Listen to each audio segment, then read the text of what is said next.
não perca mais histórias envolventes de traição e triunfo. Inscreva-se e clique no sininho de notificações. Prepare-se para o choque. Em meio a uma festa da elite financeira de São Paulo, o empresário Kyle Hartley recusou o beijo da esposa, Clarissa, com uma frase que perfurou a alma. "Prefiro beijar meu cachorro do que beijar você." A risada explodiu na cobertura de luxo. Ele selou a humilhação com um sorriso cruel. "Você nem atende aos meus padrões. Fique longe de mim." Clarissa sorriu, como se não doesse. Mas quando ela finalmente respondeu, a sala inteira emudeceu. Algumas palavras ferem, mas as dela cortaram mais fundo, desmantelando todo o mundo de seu marido com uma precisão cirúrgica. Esta noite, a médica que ele tentou transformar em um fantasma se revelará a executora de sua própria ruína. Lembre-se, quando alguém perguntar o que você faz, diga apenas que trabalha no hospital. Kyle me instruía, enquanto eu fechava o zíper do vestido de grife que ele havia selecionado, mas jamais elogiou. "Não mencione que você chefia a unidade cardíaca. Essas pessoas não querem ouvir sobre assuntos médicos em festas." Ele estava me ensaiando novamente, da mesma forma que fazia antes de cada encontro com a multidão de seu escritório de investimentos no bairro do Itaim Bibi, roteirizando minhas respostas para garantir que eu nunca o ofuscasse. 5 anos atrás, ele havia se gabado para todos sobre ter se casado com uma cirurgiã. Agora, ele tratava minha carreira como um segredo embaraçoso que poderia escapar se eu não fosse cuidadosa o suficiente. Eu estava parada em frente ao espelho do nosso quarto na Avenida Paulista, ajustando o tecido verde esmeralda que custava mais do que o aluguel mensal da maioria das pessoas. O vestido era bonito, suponho, mas parecia uma fantasia para uma peça onde eu havia esquecido todas as minhas falas. Atrás de mim, Caio continuava seu ritual de preparação, verificando sua gola pela 17ª vez. Sim, eu contei. Era mais fácil focar em seus ajustes obsessivos do que pensar em como havíamos chegado a este ponto. "Os Jatarri estarão lá", ele continuou, rolando o telefone. "Lembre-se, ele é de fusões e aquisições, não de private equity. Não confunda isso de novo. E o nome da esposa dele é Patrícia, não Paula." Eu queria dizer a ele que eu a chamava de Patrícia há 3 anos, que o incidente com a Paula havia sido o erro dele na festa de Natal do ano passado, mas as correções não faziam mais parte do nosso roteiro. Em vez disso, eu o observei se transformar no espelho, cada ajuste em sua aparência um passo a mais para longe do homem que uma vez havia esperado na porta do hospital, com café e flores, após minhas cirurgias difíceis. "Eu salvei um garoto de 12 anos hoje", eu disse calmamente, testando as águas. Sua válvula mitral estava... "Isso é ótimo, querida." Caio interrompeu, sem levantar os olhos do telefone. "Mas ninguém quer ouvir sobre sangue e procedimentos durante coquetéis. Deixa as pessoas desconfortáveis. Apenas se atenha a tópicos leves. O clima, planos de férias, talvez aquele novo restaurante no centro sobre o qual todos estão falando." O clima. 5 anos de faculdade de medicina, 3 anos de residência, 2 anos chefiando a unidade cardíaca em um dos melhores hospitais do país, e ele queria que eu discutisse a formação de nuvens com banqueiros de investimento que provavelmente não conseguiam localizar seus próprios pontos de pulso. Meu telefone vibrou com uma mensagem da minha equipe cirúrgica. O garoto estava estável, já perguntando quando poderia voltar a jogar futebol. Sua mãe chorou quando eu lhe disse que a cirurgia havia sido um sucesso. Essas lágrimas significavam mais para mim do que qualquer convite para a festa, mas mencioná-las violaria as regras de engajamento cuidadosamente construídas por Caio. Além disso, Caio acrescentou, finalmente olhando para mim através do espelho, Marcos perguntou sobre nossos planos para o evento de arrecadação de fundos Hamilton no próximo mês. Eu disse a ele que pegaríamos uma mesa. São $50 mil, mas é importante para a visibilidade. $50 mil para a visibilidade. Enquanto isso, o setor pediátrico precisava de um novo equipamento de monitoramento que a diretoria do hospital considerou muito caro em $30 mil. Eu estava planejando fazer uma doação pessoal, mas aparentemente nosso dinheiro já estava alocado para as oportunidades de networking de Caio. Pronta? Ele perguntou, embora não fosse realmente uma pergunta. Ele já estava indo para a porta, esperando que eu o seguisse como um acessório bem treinado. A descida de elevador pareceu mais longa do que o normal.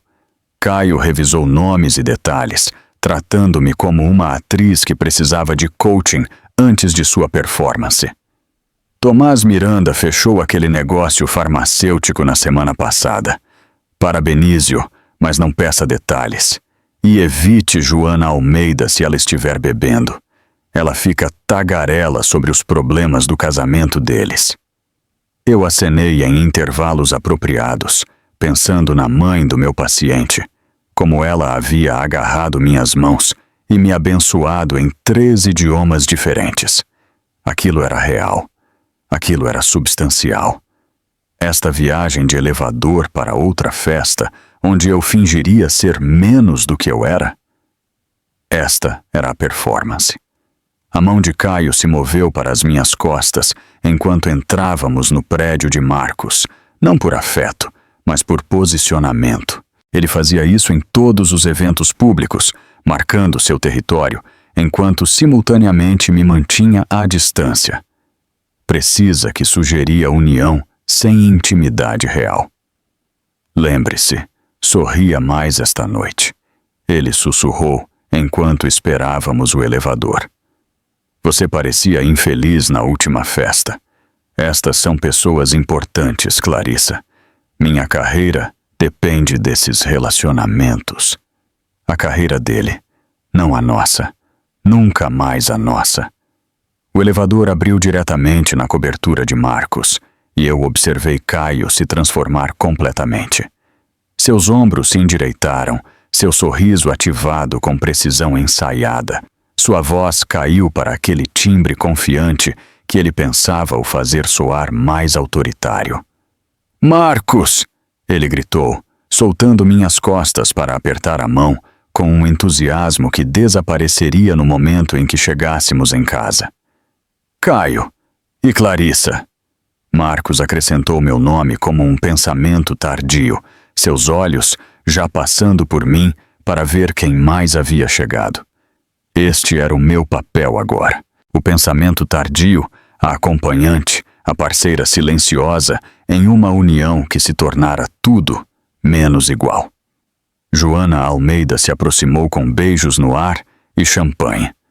Clarissa, querida, você está linda. Esse vestido é divino. Caio tem um bom gosto. Até minha aparência não era mais minha própria conquista.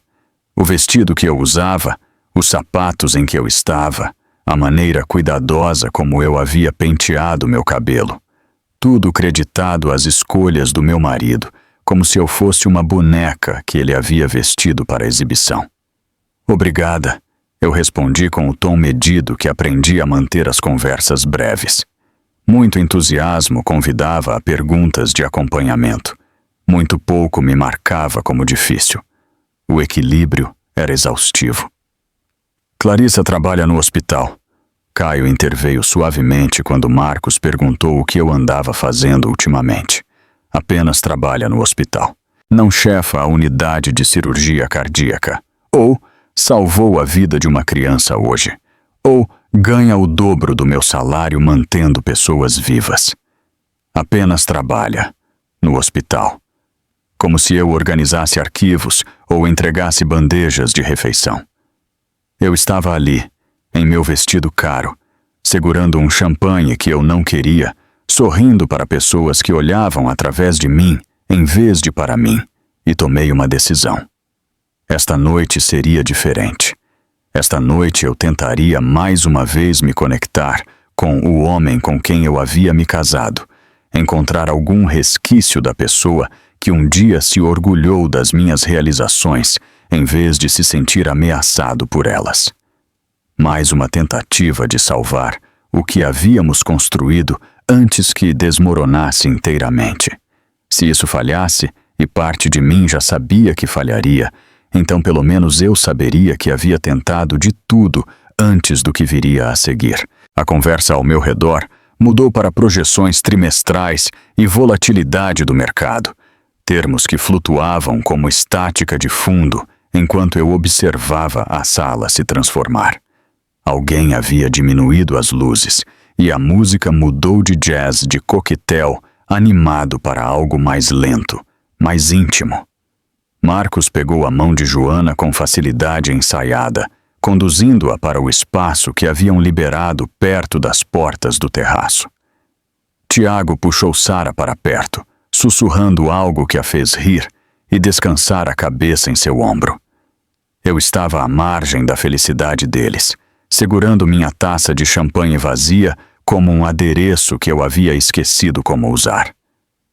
Os casais se moviam juntos com uma sincronia tão natural, um conforto tão óbvio na presença um do outro. Quando Caio e eu perdemos isso? Ou nós sequer o tivemos de verdade? O piano de introdução de uma música que eu reconheci preencheu o espaço. Era semelhante ao que havia tocado em nossa recepção de casamento no Hotel Copacabana Palace há 5 anos. Não era a música exata, mas estava perto o suficiente para prender minha respiração. Naquela noite, Caio havia me puxado para a pista de dança vazia às 2 da manhã. Ambos descalços e bêbados de champanhe e possibilidade. Vamos ter uma vida tão linda, ele havia sussurrado em meu ouvido. Filhos, uma casa com jardim, manhãs de domingo lendo o jornal na varanda. Tudo, Clarissa. Vamos ter tudo. A memória me impulsionou para frente antes que eu pudesse pensar melhor. Minha mão encontrou o cotovelo de Caio, o tecido de seu paletó liso e caro sob meus dedos. A conversa parou no meio da frase. Gustavo olhou para mim com irritação mal disfarçada. O cliente parecia confuso, e o maxilar de Caio apertou daquela maneira que significava que eu havia quebrado o protocolo. Dance comigo. As palavras saíram menores do que eu pretendia, mais um apelo do que um convite. Os olhos de Caio piscaram para seus colegas, calculando a matemática social do momento. Recusar pareceria ruim. Aceitar interromperia seu networking. Eu podia vê-lo pesando as opções, encontrando o caminho de menor resistência. Senhores, se me dão licença, ele disse com um sorriso que não alcançou seus olhos. O dever chama. Dever. Foi nisso que eu havia me tornado. A mão dele na minha cintura parecia superficial, posicionada à distância exata, que sugeria casamento sem intimidade. Minha mão em seu ombro encontrou tecido que bem poderia ter sido armadura. Começamos a nos mover, mas era mecânico, como 2 estranhos seguindo instruções de aula de dança em vez de um casal casado compartilhando um momento. O negócio Patterson parece promissor, ele disse, seus olhos focados em algum lugar sobre meu ombro, provavelmente rastreando quem estava conversando com quem. Que bom, eu murmurei, tentando puxá-lo para mais perto, para encontrar algum eco do homem que uma vez havia dançado comigo até o nascer do sol. Seu corpo resistiu, mantendo aquela distância cuidadosa. Tudo nele irradiava impaciência. O bater de seus dedos na minha cintura, a maneira como seu peso mudava, como se ele já estivesse planejando sua saída, a vigilância constante da sala, que significava que eu não valia a pena sua atenção total, mesmo por uma dança. Ao nosso redor, outros casais balançavam com fácil intimidade. Joana estava com os braços em volta do pescoço de Marcos, seus sapatos abandonados em algum lugar, rindo de algo que ele havia sussurrado. Sara e Tiago mal se moviam, apenas se abraçando como se o resto da sala tivesse desaparecido. O vinho, a música e a memória de tempos melhores criaram um momento de esperança perigosa. Talvez se eu pudesse apenas superar esta distância, apenas lembrá-lo do que costumávamos ter. Eu me inclinei. Não era para ser dramático ou apaixonado. Apenas um beijo simples, do tipo que casais compartilham em festas quando a música é suave. O tipo que diz, ainda estamos aqui, ainda somos nós, ainda juntos apesar de tudo. Caio recuou de forma tão violenta que várias pessoas se viraram para olhar. Seu rosto se contorceu com nojo genuíno, como se eu tivesse tentado forçar algo tóxico em sua boca. E então, alto o suficiente para todos ouvirem, claro o suficiente para que a música não pudesse mascarar, ele disse as palavras que se repetiriam em minha mente para sempre. Prefiro beijar meu cachorro do que beijar você. A risada foi imediata e cruel. Marcos quase derramou sua bebida. A mão de Joana voou para a boca em choque delicioso. Gustavo realmente aplaudiu, como se Caio tivesse acabado de entregar uma piada pela qual todos estavam esperando. O som desabou sobre mim em ondas. Cada risada uma ferida separada. Cada risada uma confirmação de que eu era a piada. Sempre fui a piada. Mas Caio não havia terminado. A risada alimentara algo nele, validara qualquer narrativa que ele estivesse construindo sobre nós, sobre mim. Ele levantou a voz, certificando-se de que todos pudessem ouvir o bis. Você nem atende aos meus padrões. Fique longe de mim. Mais risadas. Alguém assobiou. Um telefone apareceu na mão de alguém. Eles estavam gravando isso? Meu rosto queimava, mas meu corpo tinha ficado frio, congelado no centro da diversão deles, como um espécime fixado para exame. A sala girou ligeiramente, não pelo champanhe, mas pela clareza súbita e devastadora que me inundou. Cada bandeira vermelha que eu havia ignorado se reuniu em um desfile de verdade. O jantar de aniversário que ele cancelou para uma reunião urgente com o cliente que seu Instagram revelou nunca ter acontecido. Os quartos separados durante trimestres estressantes que de alguma forma se estenderam por 8 meses. O cheiro de perfume que eu não usava em suas roupas. Os encargos misteriosos em nosso cartão de crédito que ele explicou como entretenimento de cliente. A maneira como ele parou de dizer eu te amo, exceto como resposta, nunca como iniciação. Eu estava ali no meu vestido caro, cercada por risadas que soavam como vidro quebrando, e entendi com perfeita clareza que eu estava fazendo RCP em algo que estava morto há anos. Eu estava tão focada em tentar reviver o que tínhamos que não percebi que o cadáver havia começado a apodrecer. Algo mudou dentro de mim, uma placa tectônica deslizando para uma nova posição. A humilhação ainda estava ali, queimando como ácido, mas sob ela emergiu algo mais, algo frio e calculista, algo que entendia a diferença entre ser ferida e ser destruída. Eles ainda estavam rindo, mas eu não estava quebrada. Não mais. Meu sorriso começou pequeno, apenas um leve movimento nos cantos da minha boca.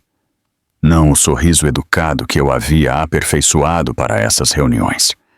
Não a expressão diplomática que eu usava durante as reuniões do conselho do hospital. Isso era algo totalmente diferente, algo que vinha de um lugar mais profundo, e eu observei enquanto ele fazia a risada ao meu redor vacilar e morrer, como uma chama subitamente privada de oxigênio. Quer saber, Caio? Minha voz saiu firme, clínica, o mesmo tom que eu usava ao explicar diagnósticos terminais às famílias. Você está absolutamente certo. Eu não atendo aos seus padrões. O sorriso dele se alargou, confundindo meu acordo com rendição. Gustavo deu uma risadinha e deu-lhe um tapinha no ombro. Marcos levantou sua taça em um falso brinde.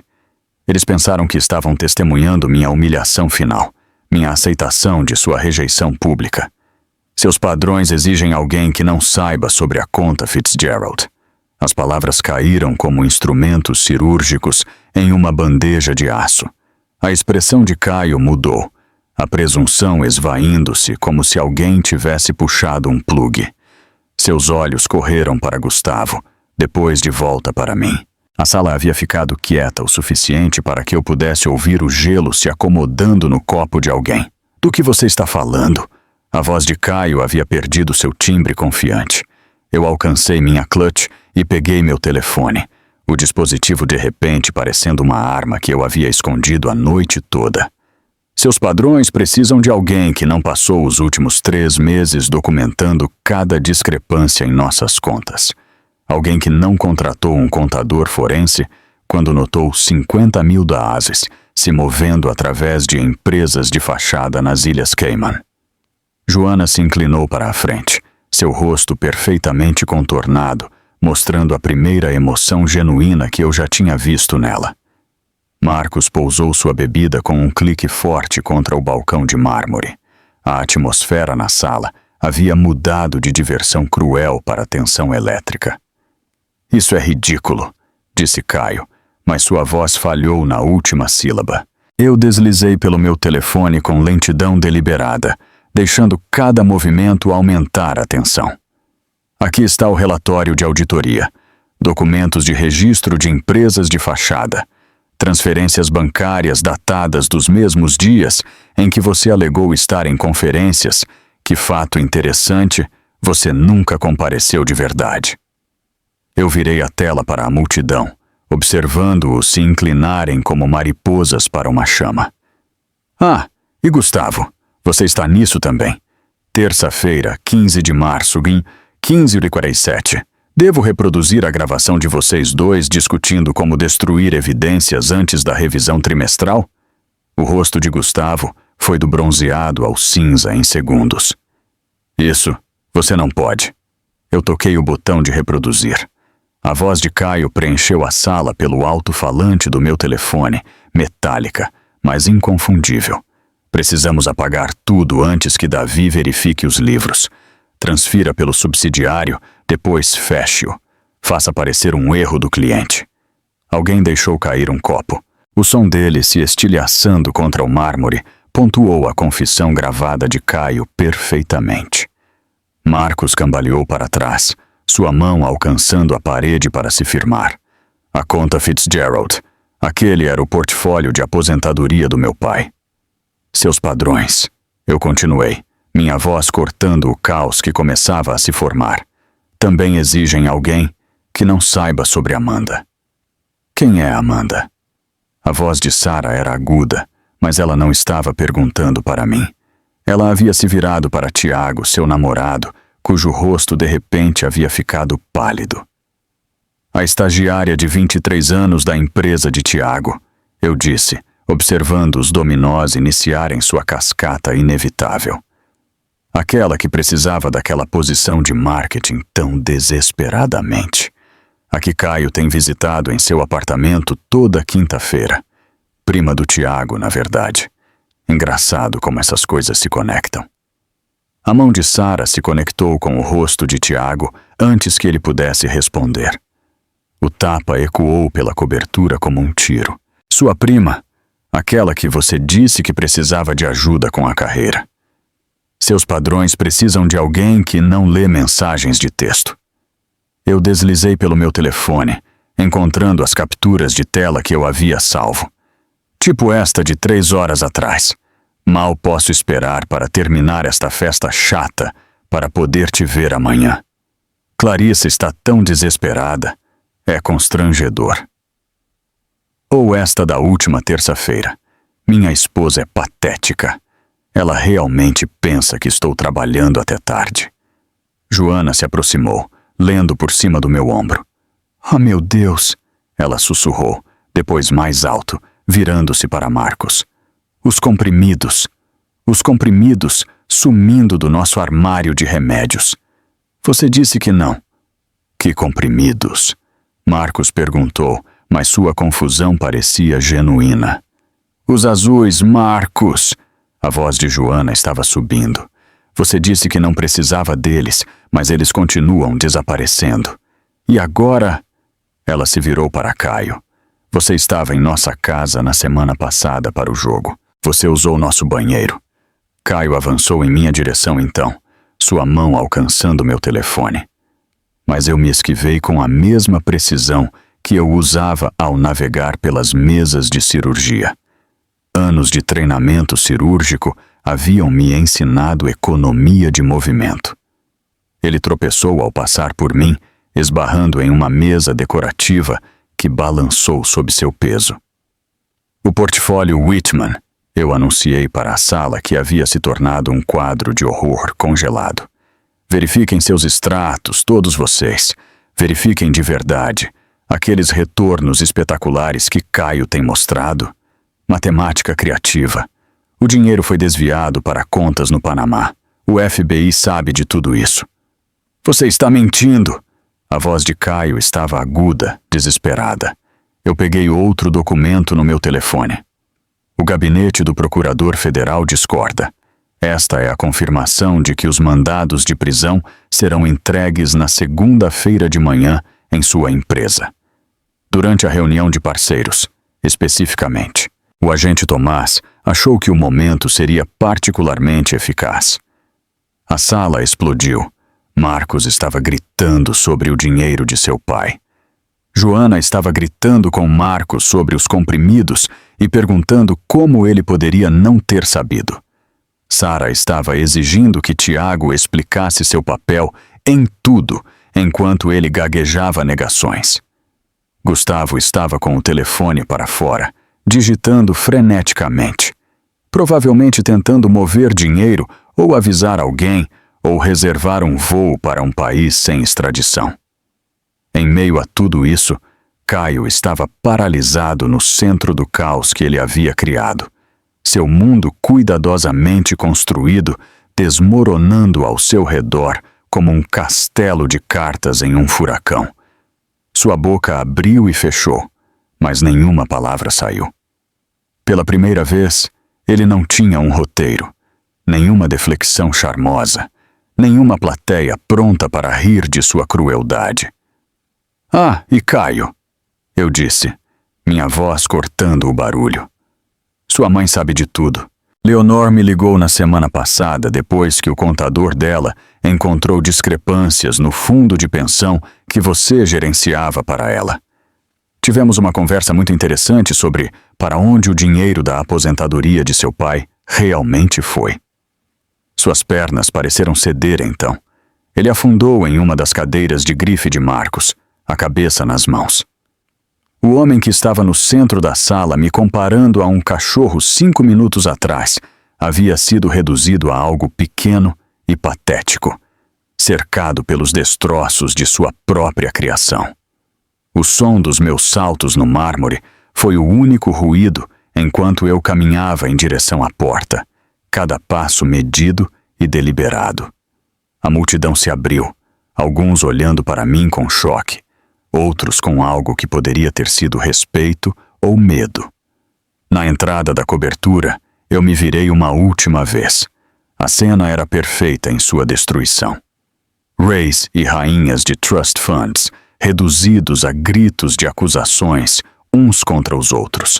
A arquitetura social cuidadosa que eles haviam construído, desmoronando à medida que cada revelação expunha outra mentira, outra traição, outro crime.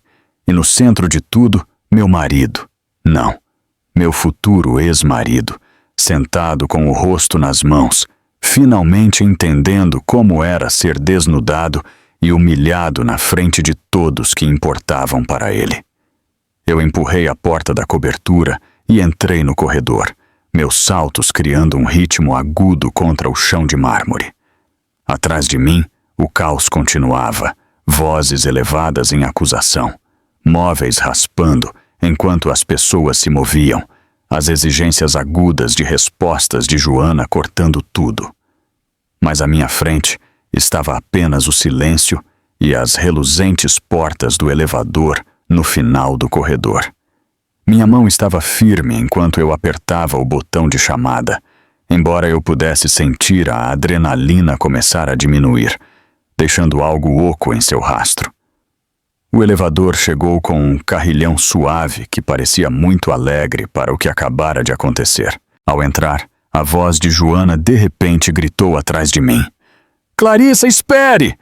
Ela estava parada na porta da cobertura, sua maquiagem borrada, segurando algo na mão. O colar, uma peça de diamante que ela estava exibindo a noite toda. "Este colar", ela disse, sua voz trêmula. "Você disse que foi comprado com fundos do Trust Sherman. Verifique a data de compra em relação aos registros de retirada. 28 de março.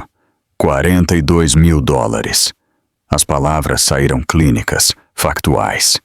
Você pode querer tirá-lo antes que o congelamento de ativos atinja na segunda-feira. Eles o considerarão prova."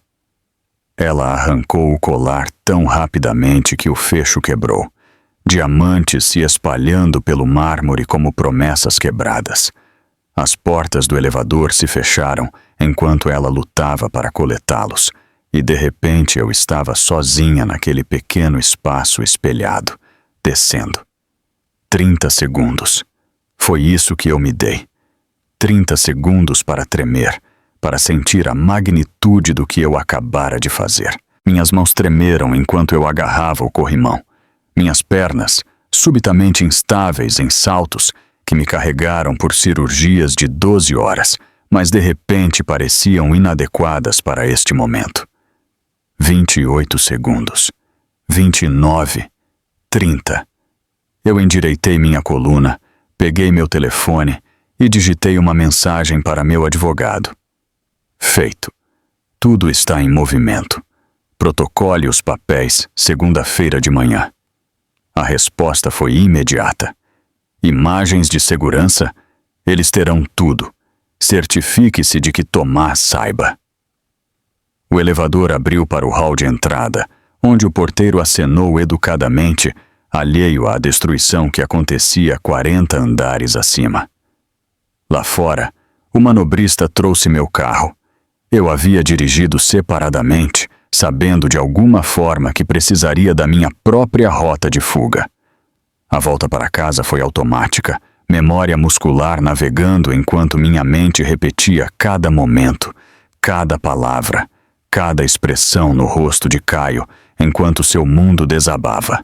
Nossa casa estava escura contra as luzes da rua, parecendo exatamente como estava quando saímos 3 horas atrás, embora tudo tivesse mudado. Eu estacionei na garagem e sentei por um momento, olhando para os tacos de golfe de Caio montados na parede, sua bicicleta de montanha, que ele nunca andava, o conjunto de ferramentas que ele nunca abriu, adereços em uma performance de uma vida que ele queria que as pessoas pensassem que ele vivia.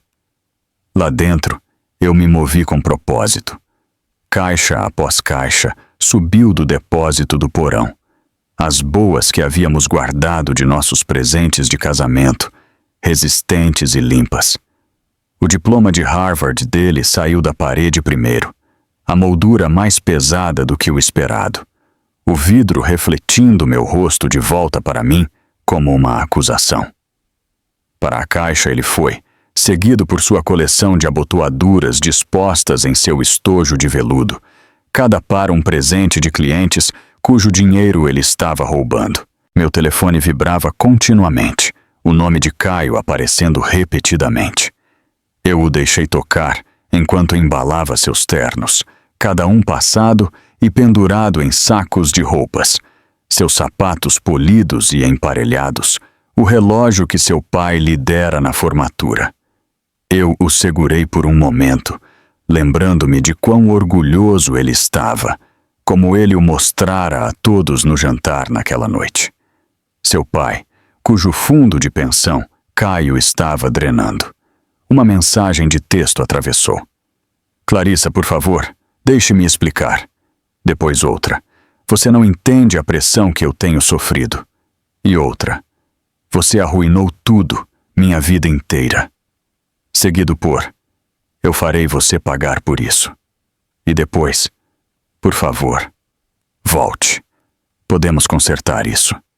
O chicote emocional de suas mensagens poderia ter me afetado uma vez. Agora, eram apenas evidências de um homem lutando por qualquer apoio enquanto caía. Eu encontrei nosso álbum de casamento na gaveta debaixo de sua escrivaninha, escondido sob documentos fiscais. A capa era de couro off-white, com nossas iniciais em relevo dourado. Lá dentro, aquela mulher de branco sorria para mim, radiante com a certeza sobre seu futuro. Caio estava ao lado dela, sua mão em sua cintura, olhando para ela como se ela fosse tudo o que ele sempre quisera. Quando aquele olhar mudou, quando ela se tornou um acessório a ser gerenciado, em vez de uma parceira a ser valorizada. As lágrimas vieram então, não por ele ou por nós, mas por ela. Aquela mulher que acreditava no para sempre, que pensava que o amor significava algo mais do que performance e posse. Eu me sentei no chão de seu escritório, cercada por caixas de sua vida, e chorei pela morte de sua fé ingênua em finais felizes. A manhã seguinte chegou cinzenta e quieta em São Paulo. Emília, minha irmã, chegou às 2 horas da manhã com uma mala e uma sacola de compras, encontrando-me adormecida no sofá, cercada por caixas. Ela me cobriu com um cobertor e começou a fazer café, o cheiro me tirando de sonhos inquietos sobre diamantes caindo e pisos de mármore. Você tem uma reunião, ela disse, entregando-me uma xícara. Davi Tomás, 9 da manhã, Café Luna. Eu havia esquecido que tinha contado a ela durante nossa sessão de planejamento noturno. Davi Tomás, o procurador federal, já estava lá quando cheguei, sentado em um box de canto com linhas de visão claras para ambas as saídas. Sra. Hartley, em breve Sra. Morrison de novo. Ele assentiu, compreendendo. Eu deslizei o pendrive pela mesa, 3 anos de evidências compactadas em um dispositivo menor que meu polegar. Minha mãe notou primeiro, eu expliquei. Ela é uma contadora aposentada, faz nossos impostos como um favor. Pequenas discrepâncias que não batiam com nossa renda declarada. Comecei a documentar tudo depois disso. Tomás revisou os arquivos em seu laptop, sua expressão ficando mais séria a cada documento. Isso é abrangente. Com o que você revelou na noite passada e esta documentação, temos o suficiente para acusações federais. Os ativos de Caio serão congelados até o meio-dia. Marcos Almeida e Tiago Soares também estão agora sob investigação. E meu acordo de imunidade? Inabalável. Você estava inconsciente da atividade criminosa quando ela começou. Você relatou assim que descobriu e está cooperando totalmente. Você está protegida. De volta para casa, Emília havia reorganizado os móveis, empurrando a poltrona de Caio para a garagem, centralizando o sofá que eu havia comprado antes de conhecê-lo. Aquele de que ele sempre reclamava que era muito macio, muito azul, muito alguma coisa. Ele odiava este sofá, eu disse, afundando nele. Lembra quando ele fez você faltar ao aniversário de 70 anos do papai? Emília disse de repente. Disse que era um jantar crítico com o cliente. Eu vi fotos no Instagram naquela noite. Ele estava em alguma inauguração de clube com aquela multidão. Sem clientes, apenas champanhe e pessoas que não eram você. Nós sentamos em silêncio confortável, irmãs que se separaram durante meu casamento, agora encontrando o caminho de volta. Emília pegou seu laptop e juntas começamos a fazer listas. Consultas com advogados, consultores financeiros, apoio terapêutico, passos práticos em direção a uma vida que seria só minha. 7h14 após a primeira incisão, eu fechei a sutura final na cirurgia do jovem jogador de basquete.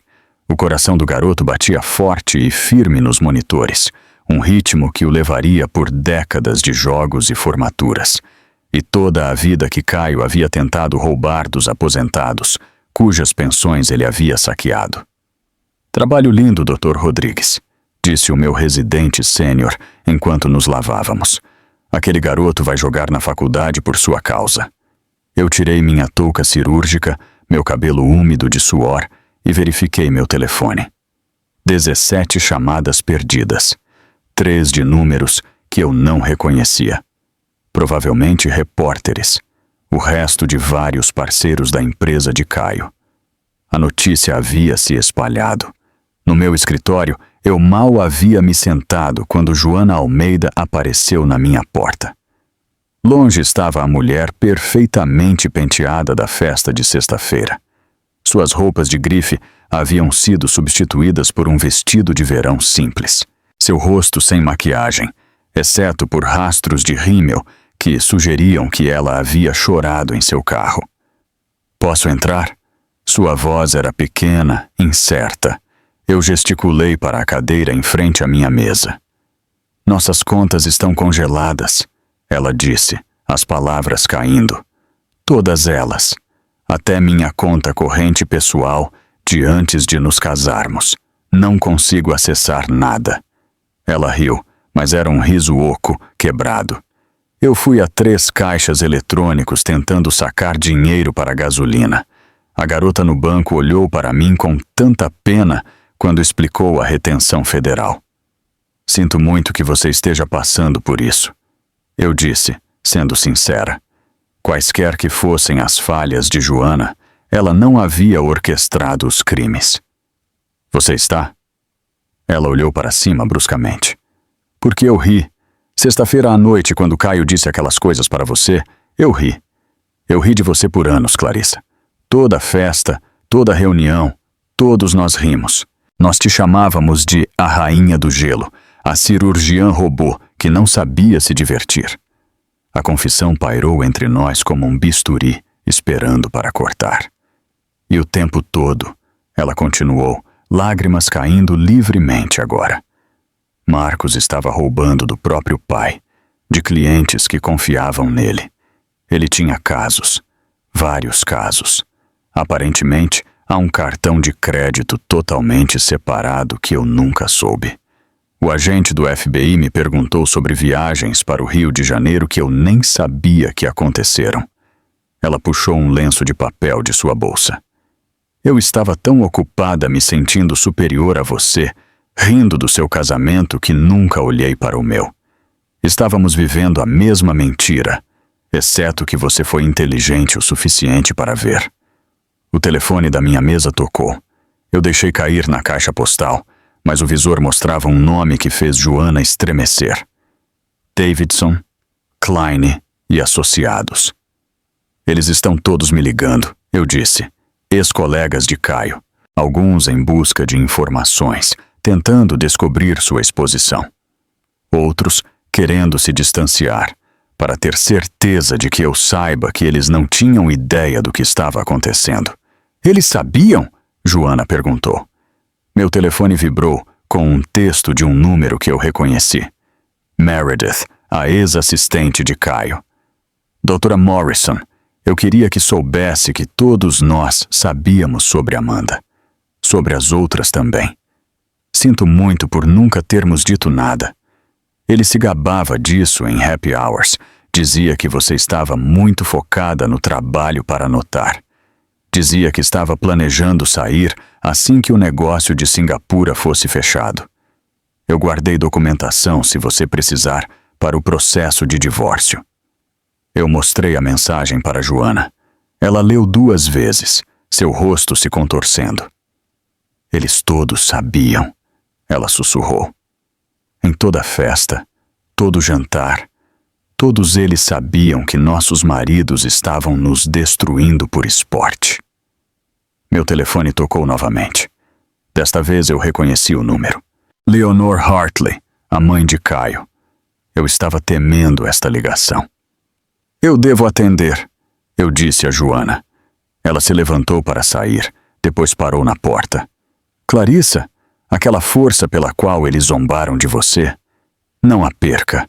É a única razão pela qual você ainda está de pé, enquanto o resto de nós está desmoronando. A voz de Leonor era nítida quando atendi. Décadas de criação sulista mal encobriam sua emoção. Clarissa, eu lhe devo um pedido de desculpas. Eu fui uma sogra terrível. Desaprovei sua carreira. Pensei que você deveria se concentrar em me dar netos. Critiquei você por não apoiar as ambições de Caio adequadamente. Eu não disse nada, deixando-a continuar. Eu contratei um investigador 6 meses atrás.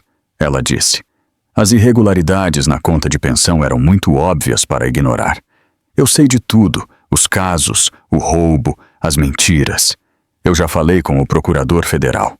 Eu testemunharei contra meu próprio filho, se necessário.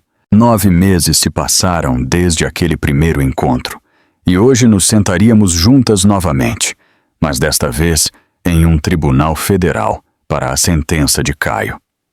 Eu cheguei cedo, querendo revisar minha declaração de impacto da vítima uma última vez. O papel tremeu ligeiramente em minhas mãos, não de medo, mas pelo peso de falar por tantos que foram silenciados pela vergonha e confusão. Quando trouxeram Caio, o macacão laranja havia substituído seus ternos sob medida, e a custódia federal havia desgastado seu exterior cuidadosamente mantido. Ele havia perdido peso, seu rosto magro, a confiança que uma vez comandou Salas, reduzida a algo oco. Seus olhos procuraram a galeria até encontrarem os meus, segurando meu olhar por um momento antes que eu desviasse. Senhora Hartley, o promotor me dirigiu quando chegou a minha vez. A senhora pode fazer sua declaração. Eu me levantei, meus saltos clicando contra o chão do tribunal, com o mesmo ritmo que tinham ao deixar a cobertura de Marcos naquela noite. O pódio parecia sólido sob minhas mãos enquanto eu começava. Excelência, eu não estou aqui para falar sobre o dinheiro que Caio roubou, embora o dano se estenda a dezenas de famílias. Estou aqui para falar sobre o roubo que não aparece nos registros financeiros, a destruição sistemática da confiança disfarçada de casamento. Caio se mexeu em seu assento, suas algemas fazendo um pequeno som metálico. Por 5 anos, fui casada com um homem que tratava a crueldade como entretenimento, que me humilhava publicamente em reuniões sociais e depois me fazia acreditar que eu era muito sensível quando eu reclamava. Encontrei recibos escondidos em seu escritório. Joias, bolsas de grife, tratamentos de spa, presentes comprados, mas nunca dados, guardados como troféus de engano, enquanto ele me dizia que precisávamos orçar com mais cuidado. Ele mantinha planilhas excelência, planilhas reais rastreando suas mentiras, seus casos, seu dinheiro roubado, com a mesma precisão que ele usava para rastrear nossas despesas domésticas, enquanto me dizia que minhas compras de equipamentos cirúrgicos eram excessivas. Eu olhei diretamente para Caio, então, observando-o encolher-se em si mesmo. Em uma festa na frente de colegas e amigos, ele me disse que preferia beijar o cachorro dele a me beijar, que eu não atendia aos padrões dele. Aquela sala riu enquanto meu casamento terminava publicamente, transformado em entretenimento para pessoas que sabiam de seus casos, de seu roubo, de sua completa falência moral, mas não disseram nada porque era mais divertido me assistir sem saber. O juiz se inclinou ligeiramente, sua expressão grave. Os crimes financeiros destruíram aposentadorias e futuros, mas a violência emocional que ele exerceu destruiu algo mais profundo, a capacidade de confiar, de se sentir segura em sua própria casa, de acreditar que o amor significa algo mais do que performance e posse. Ele não apenas roubou dinheiro, ele roubou anos da minha vida, minha confiança, minha fé na parceria. Esse roubo não tem valor de restituição. Quando o juiz finalmente falou, sua voz carregava o peso de tudo o que ele havia ouvido.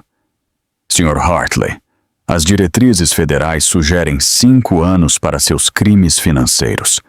No entanto, os fatores agravantes aqui, a quebra de confiança fiduciária, a exploração de ativos conjugais, a natureza sistemática de sua decepção, justificam um desvio dessas diretrizes. Eu o sentencio a 7 anos de prisão federal. O martelo desceu com finalidade. 1 ano se passou desde aquele primeiro encontro e hoje eu estava no antigo apartamento de Marcos. A corretora, uma mulher energética, gesticulava entusiasticamente. O vendedor está altamente motivado. O administrador da falência quer que seja vendido rapidamente. Pela metade do preço de compra original, é uma oportunidade incrível. Eu caminhei até o local onde fiquei congelada enquanto Caio me comparava a um cachorro, passando a mão no vidro frio. Estava despojado de móveis e pretensão. Parecia menor de alguma forma, menos intimidador. Eu dispenso, eu disse calmamente, surpreendendo-me com a certeza em minha voz. A corretora pareceu confusa. Mas você nem viu a suíte master ou... Eu não preciso possuir este espaço para saber que já o conquistei. Eu me virei da janela, dando uma última olhada na sala vazia. Algumas vitórias não exigem posse. Às vezes ir embora é o verdadeiro triunfo. 2 meses depois, meu artigo apareceu no Jornal Brasileiro de Medicina. Quando o sucesso cega, profissionais de alta realização e a decepção do parceiro íntimo, examinou como indivíduos focados na carreira, especialmente na medicina e no direito. Frequentemente perdem sinais de abuso emocional e financeiro em seus relacionamentos pessoais. A resposta foi imediata e avassaladora. O artigo e as palestras subsequentes revelaram o mesmo padrão. Profissionais talentosos tão focados em suas carreiras que haviam explicado bandeiras vermelhas como estresse, descartado a crueldade como amor duro, racionalizado a exploração como parceria. Seu artigo salvou meu casamento, um jovem residente me disse. Não porque me ajudou a consertá-lo, mas porque me ajudou a perceber que não havia mais nada a consertar. Eu estava fazendo RCP em algo que morreu anos atrás. A mulher que estava congelada naquela pista de dança se foi. Em seu lugar, estava alguém que entendia que o poder real não vinha de ser escolhida ou validada. Ele vinha de escolher a si mesma, validar seu próprio valor e incluir sua própria voz em conversas que importavam. O trauma de Caio não me quebrou. Quebrou a casca em que eu não sabia que estava vivendo. Sua rejeição pública me forçou a rejeitar a vida que eu estava aceitando, o definhamento que eu estava normalizando, a jaula que eu estava decorando em vez de escapar. Algumas palavras ferem, outras curam, mas as palavras mais verdadeiras, aquelas que cortam mais fundo, são as que finalmente dizemos a nós mesmas. Eu mereço coisa melhor. Eu sou o suficiente. Eu escolho a mim mesma. Se esta história de vingança calculada e empoderamento ressoou em você, aperte o botão curtir agora mesmo. Minha parte favorita foi quando Clarissa pegou o telefone na festa e começou a revelar aquelas auditorias forenses, assistindo a vitória presunçosa de Caio se transformar em devastação completa. Qual foi o seu momento mais satisfatório? Deixe nos comentários abaixo. Para nunca perder um upload.